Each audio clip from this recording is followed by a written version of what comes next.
सर्वांना जय भीम आणि जय संविधान। भावांनो, मी काल एक व्हिडिओ टाकलेला होता की जरांगे पाटील यांच्या सभेमधून पाठीमागचे बॅनर काढण्यात आलं। तर मी कालच्या व्हिडिओमध्ये सुद्धा तेच म्हटलं होतं, काही कारण असेल तेव्हा ते बॅनर काढण्यात गेलं, बरोबर। पण काही दलिंदर मला म्हणतात की त्याच्यावरती डॉक्टर बाबासाहेब आंबेडकरांचा फोटो होता, त्याच्यामुळे ते बॅनर काढण्यात आलं। हे सरासर चुकीचं आहे, ठीक आहे। आणि मी काल तेव्हा सुद्धा म्हटलं होतं कालच्या व्हिडिओमध्ये की काही कारण असेल, काही चुकी असेल त्याच्यामध्ये, म्हणूनच ते बॅनर काढण्यात गेलं, ठीक आहे। तर काही दलिंदर मला म्हणतात की तू जरांगे पाटलाची साईड का बरं घेतोय। अरे बाबा, मी कोणाची साईड घेत नाही, पण हे असं संवादामुळे काय होतंय ना की दोन समाजामध्ये वादविवाद वाढू लागला दिवसेंदिवस, ठीक आहे। तर बॅनर कशामुळे काढण्यात गेलं तोच व्हिडिओ मी तुम्हाला दाखवतोय, बघा हा व्हिडिओ। नको अरे हे बघा, महाराजापेक्षा या जगात कोणी मोठं नाही। मी कोण लागून गेलो असं काय करता?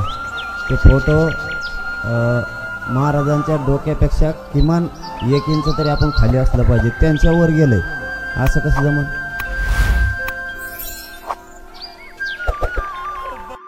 तर बघितला भावांनो व्हिडिओ, कशामुळे काढण्यात गेलं बॅनर याच्यामुळे काढण्यात गेलं की त्याच्यामध्ये छत्रपती शिवाजी महाराजांच्या बराबरीने जरांगे पाटील यांचा फोटो होता, म्हणून ते बॅनर काढण्यात गेलं। आणि त्यामुळे जरांगे पाटील म्हटले की महाराजांच्या बरोबरीला उभं राहण्याची आपली लायकीच नाही, आणि खरोखर कोणाचीच लायकी नाही, महापुरुषांच्या बरोबरीला आपली उभं राहण्याची लायकी नाही, ठीक आहे। म्हणून त्यामुळे ते बॅनर चुकीचं होतं, म्हणून ते काढण्यात गेलं।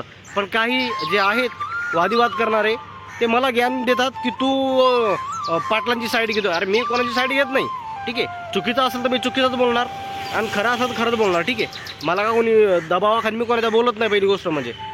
आणि कसं आहे ना भावांनो की दिवसेंदिवस ना इंस्टाग्रामवरती आपला दोन समाजामध्ये भरपूर वादविवाद होऊ लागला आहे। कोणी छत्रपती शिवाजी महाराजांना ट्रोल करतं, कोणी येऊन डॉक्टर बाबासाहेब आंबेडकरांना ट्रोल करतं। आणि खरोखर मी तुम्हाला सांगतोय, आपण त्यांच्या बराबरीचे नाहीत, आपण त्यांची बराबरी कधीच करू शकत नाही। महापुरुषांना ट्रोल करणं बंद करा, बरोबर। आणि खास करून मी सांगतोय की आता जे दोन समाजामध्ये वादविवाद होता ना, हे जास्त करून इंस्टाग्रामवरतीच होतात, आणि आपण सर्व एकच आहोत, ठीक आहे। उगाच वादविवाद कशाला करायचा राव? का म्हणता तुम्ही?